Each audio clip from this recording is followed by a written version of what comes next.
Welcome everybody. Sorry about that bump. I think I have it all put together and then I don't. But thank you, Steph. Yeah, what we're going to do today is review the real estate condition report.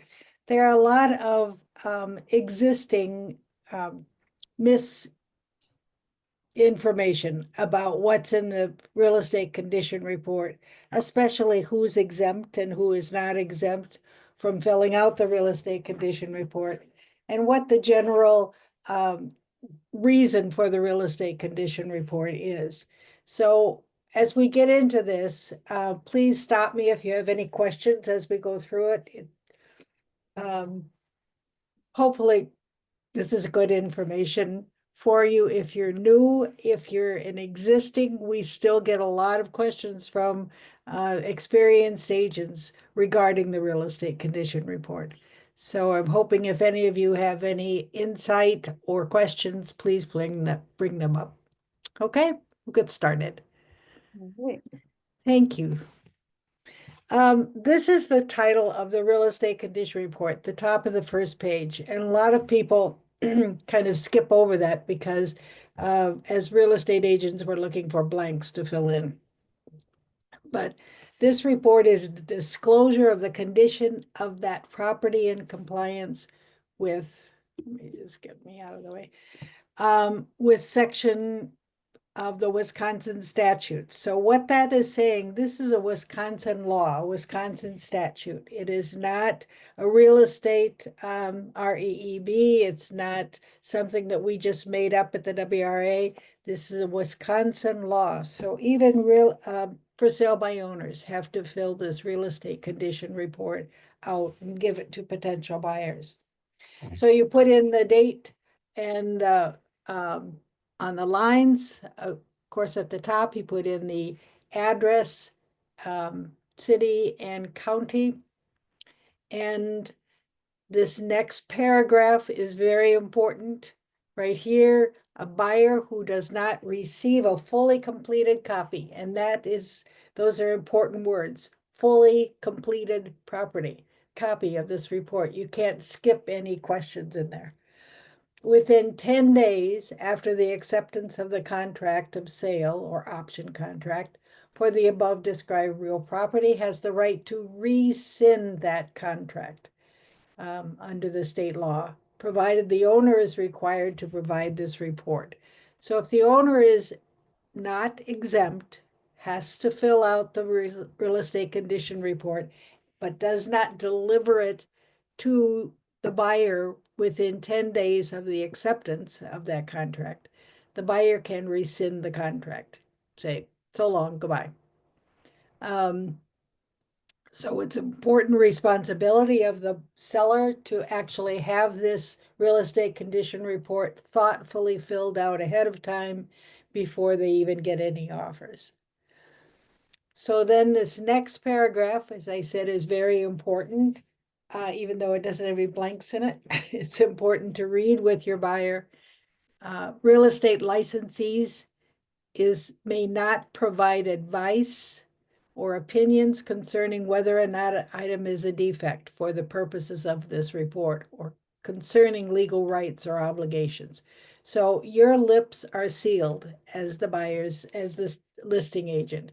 You cannot help your seller decide whether something is a defect or not. You cannot give them opinions. You cannot give them advice. You have to lock your lips and tell them to put in what they know to the best of their abilities. The parties may wish to obtain professional advice or inspections of the property and to include appropriate provisions in the contract between them and with respect to advice, inspections, defects, and warranties. So if the seller is looking to you, is this a defect or not? You cannot advise them, but they can work with an attorney to advise them on how they are to fill this out. Or they just fill it out according to their own actual knowledge of what it is. But the key lesson there is please don't help the seller fill out the property condition report. It is a document, not only a state law, but it is a document that is fraught with problems that would bring in attorneys. So keep your hands off of it, keep your advice out of it, and just tell the seller if they need an opinion, a legal opinion, to contact a lawyer about it. Any questions on that? Now, that's just at the top of the first page of the real estate condition report, but it is the most important part of this document that is required by state law. Okay? Now, they want to give this owner's information, and this is a guide. This is a legal advice to the seller on how to fill out this form. It gives the definitions of what things mean. When they say a seller is aware of something, it means they have notice or knowledge of something. You need to give your seller the advice of disclosure, not on how to fill out the real estate condition report, but give them the advice of how important full disclosure is when they're selling their home. Never tried to downplay anything that's going on in the house, never tried to hide anything. Full disclosure means no, or hopefully no lawsuits after closing. Full disclosure means a good transparency and trust between the buyer and the seller. So another advice that you can give them is you would even, in your opinion, you would disclose even defects that have been fixed, corrected, replaced, repaired in this report, because it gives sort of a paper trail of how you've taken care of, how the seller has taken care of this house. So owner means the person, entity, organization that owns the above real estate property. An owner who transfers real estate containing 1 to 4 dwelling units, so that's all we're concerned with here, including a condominium unit and timeshare property by sale, exchange, or land contract, is required to complete this report. So that means, as I said, for sale by owners, listed properties, anything in 1 to 4 dwelling units. Exceptions, and now this is where we get a lot of questions, and is he exempt or is he not exempt? An owner who is a personal representative, trustee, conservator, fiduciary appointed by or subject to supervision by the court, and this phrase is important, who has never occupied the property transferred, is not required to complete this report. So even if a trustee, say, is appointed by the court to be the owner for this property, and they say, well, we don't have to fill it out because I'm a trustee. Well, maybe when this trustee was 10 years old, he did live there. So if in any case, a person appointed by the court is exempt unless they live there at some point in time. And then they are not exempt. They have to fill out the report. That's where we probably get most of our questions. Most people assume that if somebody didn't live there, say it was somebody who flipped the house or something, they are the seller now, that they don't have to fill it out. No, they have to fill it out even if they did not live there. The exception is a person appointed by the court who did live there is not exempt. Now, there are a lot of negatives in that question statement, but I hope you follow through with that, because as I said, that is the most common misconception we get. So the owner represents, to the best of the owner's knowledge, the responses to the following questions have been accurately checked with a yes or no or not applicable to the property being sold. Not applicable does not mean I don't want to answer. Not applicable means it doesn't apply to the property. You know, if it's a question about the swimming pool or something and there's no swimming pool, that's not applicable. But it doesn't mean I don't want to answer that question. So they put in either yes, no, or not applicable. If the owner responds to any question with a yes, the owner shall provide in the additional information area of that form an explanation of the reason why the response is a yes. So you can say no, that, that's not something in this property. No, no, no, we don't have any defects here. No, no. But you get to a yes in one of the questions, you must fill out that blank space of why it is a yes. Again, these are instructions you give to the owner via this document. I mean, this is for the seller to read and understand what he's supposed to do. All you can really do is say, yes, that's right. Don't forget reading line A4 or something like that. But re-emphasizing that these are the owner's instructions and they must follow them. So they say, is he exempt? Well, actually go back and read the first page of the real estate condition report because it'll tell you. If the transfer is a condominium unit, the property to which the form applies is the condominium unit, the condominium elements of the condominium, the common elements, and any limited common elements that may be used by the owner of the condominium unit being transferred.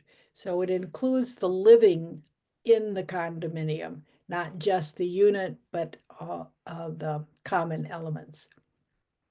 The owner discloses the following information with the knowledge that even though this is not a warranty, and make sure that you understand that and you tell this to the seller because he is not warranting these comments. Prospective buyers may rely on this information in deciding whether and on what terms to purchase the property. The owner hereby authorizes the owner's agents and the agents of any prospective buyer to provide a copy of this report and to disclose any information in the report to any person in connection with the actual or anticipated sale of the property.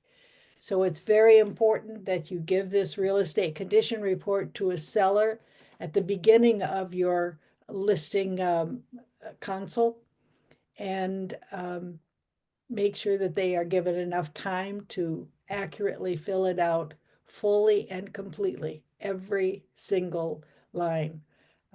We recently had a lawsuit where one of our agents skipped one, and that was enough for the buyer's attorney to call foul. So we have to make sure that we fill it all out. Now they have a caution in addition to this. The lists of defects following each question below are examples only and not the only defects that may property be disclosed in response to each respective question. That means there's a lot of openness in legal world as to what a defect is. We have a description in our contract of what a defect is. We have a description in our offer to purchase on what a defect is. And the inspectors in the state of Wisconsin also have a definition of what a defect is, except their definition doesn't include value of the property because an inspector can't really comment on the value of the property. So you have that perimeter of definitions of a defect to work within and to remind the seller to keep reading that over and make sure. But this is not a warranty. It is just the seller's disclosure.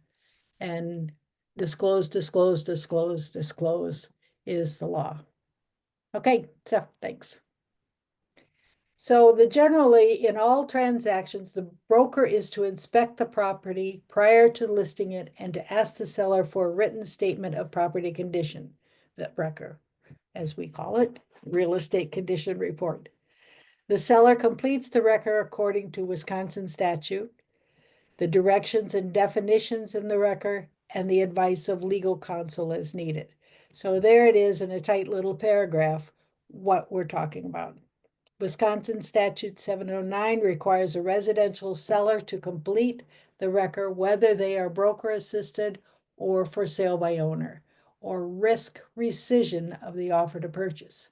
So if that isn't delivered to the buyer within 10 days of the accepted offer, the buyer can rescind his offer with no other penalties, get any earnest money back if deposited.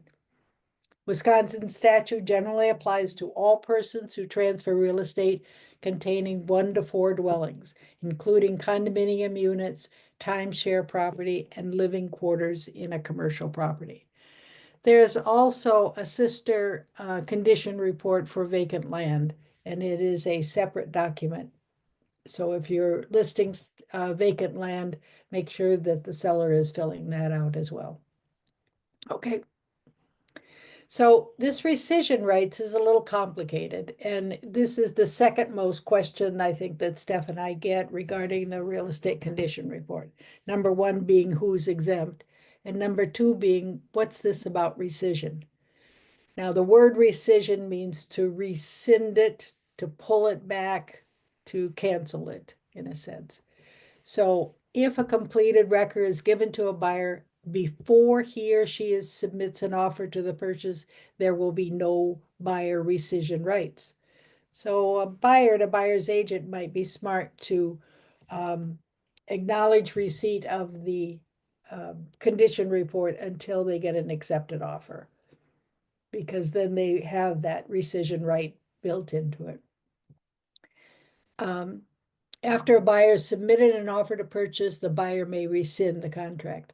A buyer can also rescind if he or she receives a record that is incomplete or incorrectly asserts that an item is not applicable.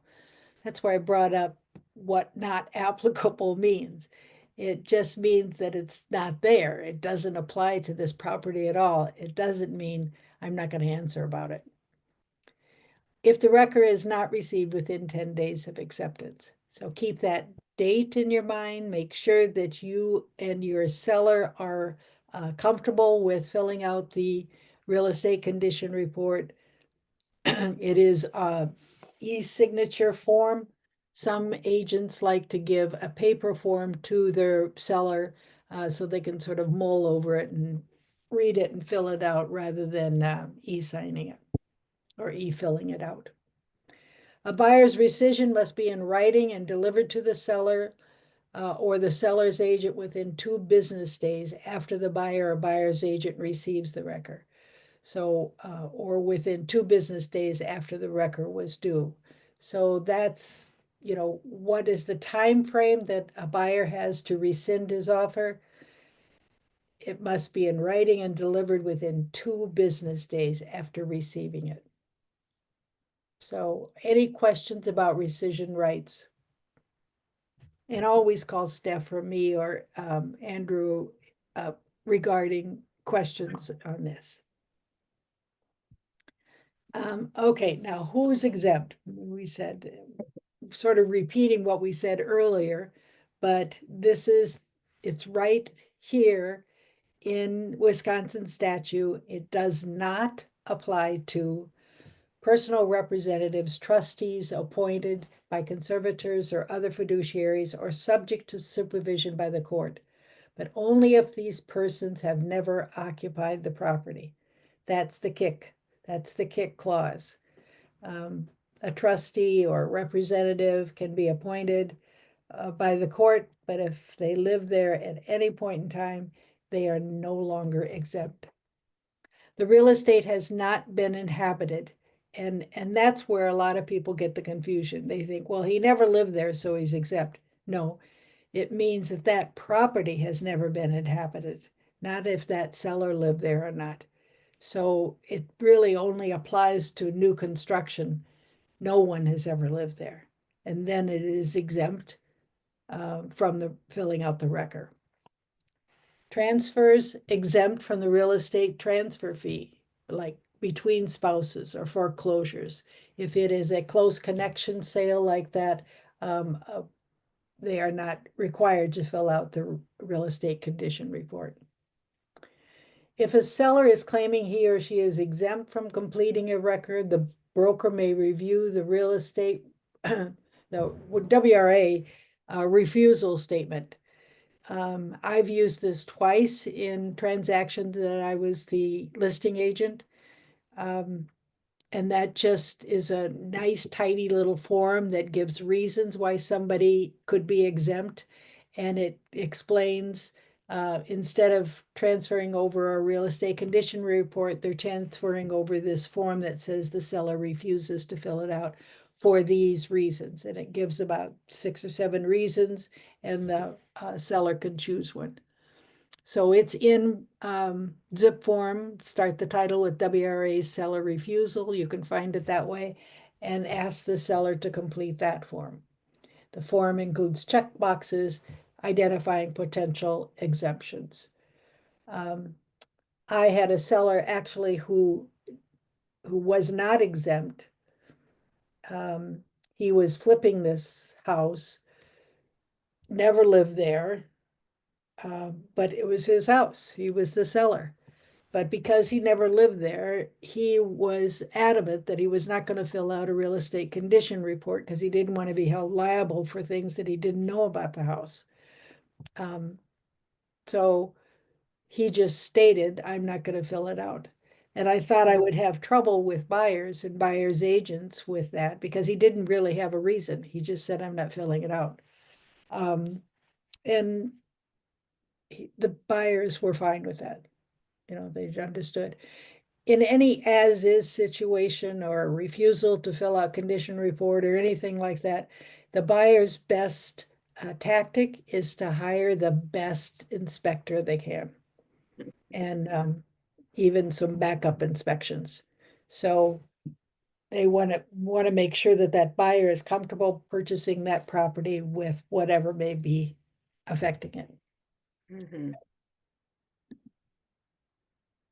Once the seller provides a record, the licensee compares his or her observations or knowledge to the record. Now, this is really key, and I know a lot of us are shy to do this. It kind of throws a wrench into your relationship with your seller, but it is mandatory as part of your license responsibility. So after you see the record filled out, you have an obligation to go through the property and see if there are any inconsistencies about what the seller disclosed, if they are not accurate or they are not complete. A licensee would make timely written disclosure of material adverse facts as appropriate. Now, there's a form, WRA has a form where the licensee can fill out a disclosure of material adverse facts. They have to be material, they have to be adverse, and they have to be facts that the seller is not disclosing. And then the licensee is required, mandatory, to pull this form out and disclose it to all parties interested. Any questions on that? Yeah, thanks, Joan. Could I give you a hypothetical scenario? And Of then course. I don't know if this would fall into the category of then me having a responsibility, for example. So this is the seller filled out the real estate condition form, didn't disclose any knowledge of any leaks in the home, but there is like upstairs in the closet, like a water stain, and circle around the water stain with the date, August of 2019. The water stains didn't go any further than the circle, but it was a good portion. So the real estate condition report was filled out, and then a little bit of questions asked. Well, was there repair of the roof? Like obviously there was some kind of leak that happened, and while it may not be a current leak, no disclosure. So in that scenario, what would you suggest? Well, I would probably get a little, or have the seller get a little more evidence that it is old. I Mhm. can see that it didn't go beyond the stain in the penciled circle. But, inspectors have moisture meters that they can see if there's still moisture in that wall, whether it's spread out into the drywall or plaster. Mhm. It still be damp. So it's something I think that the seller should disclose in the real estate condition report as something that happened in the past, but at least bring it to the light, you know. So in that case, when they didn't, do I have them, are you sure you want to fill out the report that way? Like, I don't want to lead them Right. there, but if, Well, if you, in your opinion, see it as a material adverse fact, that it is something that could be or should be disclosed, then you fill out that form. Um, and you just say, or just making sure we're covering all the bases. Um, but it would be in the seller's best interest to investigate a little more before they don't disclose, okay. my advice. And that's, you can say that, disclosure is so important, you know, maybe you need further investigation on this, but So I could. what form would you fill out if like you notice something that they didn't disclose? There is I forget what the title of it is, Steph, do you know? It's, The disclosure of material adverse facts. right, and it's in zip form, it's in, um, the WRA. Okay. And that's what agents fill out. It's not for your buyers. Exactly. You fill it Yeah, out. or sellers. Yeah. And then I just had one more question. If they refuse to fill it out, then it just gets transferred as like a as is sale if they don't want to fill it out. Well, what they're gonna do about it is different. It's just if they're not disclosing it, the licensee must disclose it. And then what the buyer wants to do about that, it's up to them. You know, they can have it inspected. They can get out of the contract because they state it's a defect. Um, but since it was disclosed by the agent and not by the seller, um, the buyer can't come back and say there was not disclosed. So that's why the licensee is required to disclose them, so the buyer can't come back and try to sue for non-disclosure. Okay. But then it's Um, up to the buyer to decide, am I gonna accept this? Am I gonna, take care of it myself? Or am I gonna do a notice of defect? okay. And I guess I was kind of referring to like your flipping situation where the flipper didn't want to fill it out. Did those type of sales just get categorized as is when someone refuses to fill it out? Yes, you're right. Okay. Okay. Yes, Thank you. yeah. Thank you. Any other questions regarding non-disclosure? I think that the key thing is to drill into your seller, whether you can advise them on the record or not, but talk about the potential problems with holding back information or trying to minimize information. A slight trickle in the basement and after heavy rains is different than, an inch of flooding in the basement floor after heavy rains. And a lot of times the seller will try to minimize the condition, it's not that big a deal, we've never had any problems with it whatsoever. But it has to be disclosed. And they're doing nothing but protecting themselves because buyers are pretty picky when they're spending that much money and then they find out that they didn't get the whole story. And can you maybe talk about that on items that were disclosed in the condition report or not disclosed and then found on an inspection report? Can you kind of talk through that? Yeah, and that's sort of a natural progress. I mean, the sellers obviously don't know everything that's going on in the basement of their house or on the roof of their house or their chimney of their house. You know, they think everything's fine because nothing's happened. But an inspector then, who has the right to go in and inspect the property, has ways and tools and experience to find out if there actually is a problem that's sort of behind the walls or showing evidence that the seller never saw. So that's understandable. And that's why it's important, I think, for buyers and sellers to have an inspection in the contract, because it's a double backup of finding out what's wrong with the house, what needs to be fixed on the house before the closing and before the new owner takes possession and then finds out there were problems. I mean, things even as minor as appliances not working or stuff like that. But an inspector is trained to look for evidence, and most residents of properties aren't trained to look for evidence. I mean, so that's why a real estate condition report backed up by an inspection contingency is the buyer's best protection and the seller's best protection.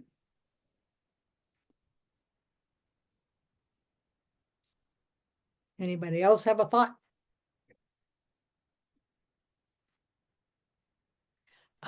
So I think the bottom line is rescission rights and who's exempt and who isn't are the key confusions in the real estate condition report that you need to have a solid understanding of when you're going in and talking to a seller, or when you're a buyer's agent going over this. Another thing that comes up in questions that we get is the signature of the buyer on the real estate condition report. It it should be signed by the buyer, but what it really is an acknowledgement that the buyer received that real estate condition report. It doesn't mean that he accepts a warranty of the condition, doesn't mean that he accepts it and you know, part of the contract that he's accepting it. It just means that he's received the report. So he can still, after an inspection, argue or agree or contest conditions of the house. And that's why I believe inspections are critical in a contract.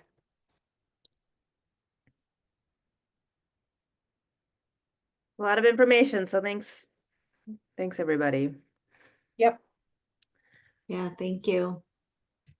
Okay, well, feel free to always to give us a call if you have questions about this, but I think it's important that we are all very knowledgeable about dealing with this form. All right, next week. Next week, that's what I'm looking up. We've got how to know and work with the MLS rules. So I'll be presenting on that, and yeah, some good stuff in there too. Yep. Not as exciting as the real estate condition report, but that's okay. All right, see you guys next week, and thank you as always. Thank you.